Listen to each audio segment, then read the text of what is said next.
nous sommes à votre seconde loi de finances rectificative. 2 observations, une de forme et 2 autres de fond. Sur la forme, Monsieur le ministre, les délais de travail que vous nous imposez sont intenables. Intenables. Cette LFR est passée en Conseil des ministres le vendredi. Et dès le lundi, on nous a demandé en procédure d'urgence. C'est vrai, mais Monsieur le Président, dites à Monsieur le Président de la République que l'urgence n'est pas l'extrême urgence.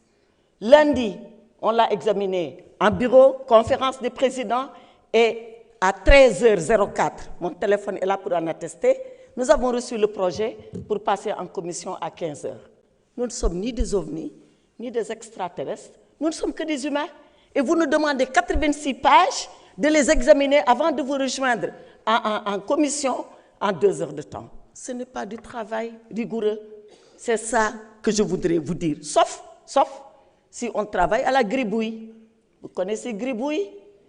Cette petite fille désarticulée, désordonnée, complètement, qui est partie se jeter dans le fleuve alors qu'elle voulait fuir la pluie. On ne peut pas travailler comme ça. D'autant plus que vous êtes un des ministres dont le travail est le plus encadré par la loi organique sur les lois de finances, qui est un règlement communautaire. Sur le fond, qu'est-ce qui motive la LFR? La LFR, soit vous avez des dépenses extraordinaires, imprévues, catastrophes naturelles, calamités sanitaires, vous devez faire face, vous mobilisez des ressources et vous faites face à l'imprévu. Ou alors, vous avez un imprévu de bonheur, vous avez des recettes inattendues qui rentrent. Et d'ailleurs, Monsieur le Président, j'avais pensé, quand on a parlé de LFR, que nous allons avoir les recettes de bonheur, que le voyage de Monsieur le Premier ministre à Abu Dhabi était enfin en train de produire ses effets, puisque vous-même, Monsieur le Président, avez annoncé qu'il était parti chercher de l'argent publiquement. J'avais pensé que c'est cet argent qui arrivait et qu'on allait faire une LFR. Ndekete yo,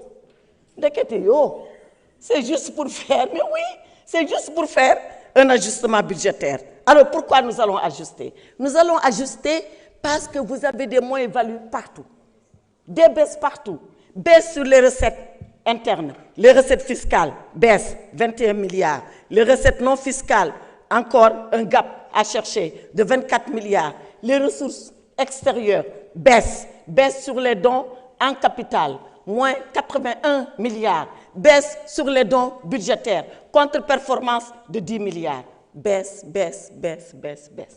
Alors que vous avez fini d'élargir votre assiette fiscale et que vous avez taxé NIEP, taxe FIP. Je l'ai dit ici, il n'y a pas si longtemps, tout. Et c'est pour arriver à ces baisses et à ces contre-performances. Alors, Monsieur le ministre, et quelqu'un l'a dit, quand les dons baissent, on a un problème.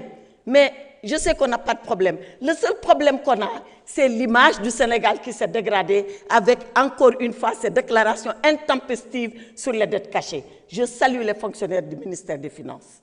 Ils sont là depuis des années et ils continuent de faire cet excellent travail. Et vous le savez, pour être avec eux, pour faire partie de leur corps, ils n'ont rien fait. Est-ce qu'ils méritent que tout le monde soit jeté en pâture? Parce que si la dette est cachée, le président de la République, le Premier ministre, les ministres, mais c'est tous les fonctionnaires du ministère des Finances. Et je sais qu'eux, c'est des hommes rigoureux. Vous les avez salués hier, je les salue avec vous parce que je sais qu'ils n'ont absolument rien fait. Donc, c'est tout ça qui fait qu'aujourd'hui, l'image du Sénégal est écornée et que nous avons une compression, une contraction, comme vous le dites dans votre jargon, sur les dons et en capital et les dons budgétaires. 2 constats. Recours au décret d'avance arrêté.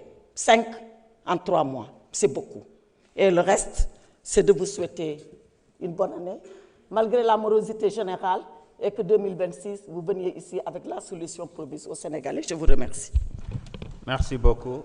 Honorable Aïb Dafé, vous avez la parole. Dernier orateur.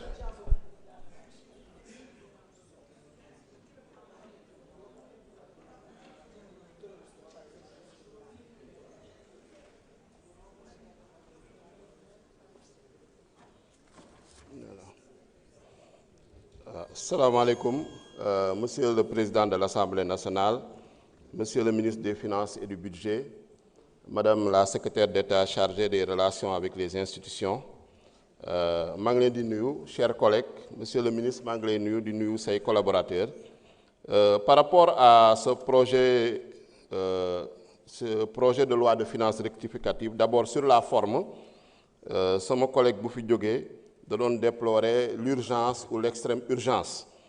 ñu koy fàttali rek moom bokkoon na ci gouvernement ba nga xam ne indiloon nañu fi projet en février 2024 pour reporter les élections ñoo ngi koy fàttali ko pour prolonger inconstitutionnellement en violant la constitution le mandat de l'ancien président de la République yéen a indi woon projet de loi boobu défendre ko fi te boobu on l'a fait en extrême urgence absolue donc balaa ngay ŋàññi urgence bii boobu nga waroon gën a ŋàññi parce que bii sax am na njëriñ mais boobu amul njëriñ salfaañe ngeen constitution bi am na ñu ci ñàkk seen bakkan voilà donc wax dëgg yàlla ñun dafay mel ni ñii y a 1 an nekkuñu woon 1 an ou y a 2 ans nekkuñu woon au pouvoir du ñoom ñoo soppeeku tey ñëw ci opposition bi mel ni mësuñoo gérer dara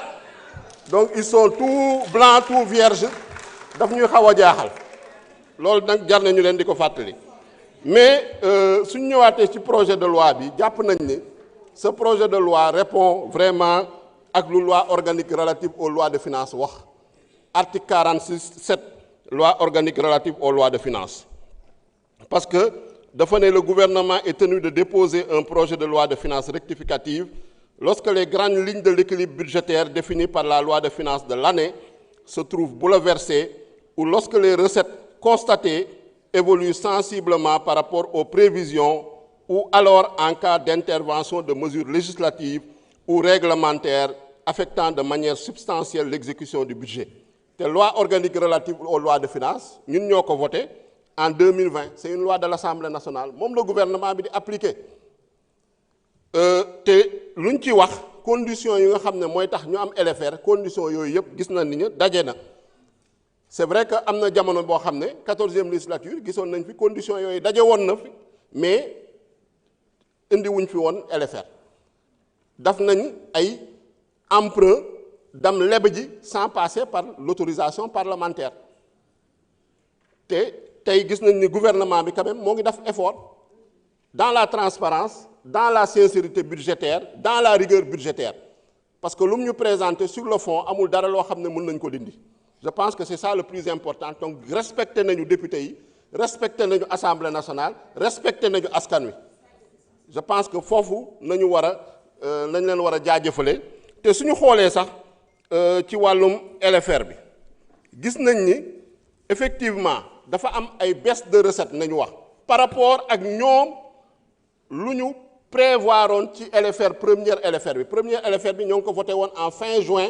2025 ñu gis ni am na ci léger en tout cas une baisse légère parce que tey cible objectif bu ñu visé woon atteindre nañu 99,5% yi mais 0,5% moo ci des moo waral ci wàllum baisse des recettes boobu ñu jël ko mais soo xoolee globalement par rapport à 2024 am na une hausse des recettes de 12,5%, soit 484 milliards yoo xam ne am nañ ko sur les recettes fiscales 484 milliards yoo xam ne am nañ ko sur les recettes fiscales te loolu lu muy wone mooy y a une efficacité dans le recouvrement, il y a une efficacité également dans la mobilisation des recettes.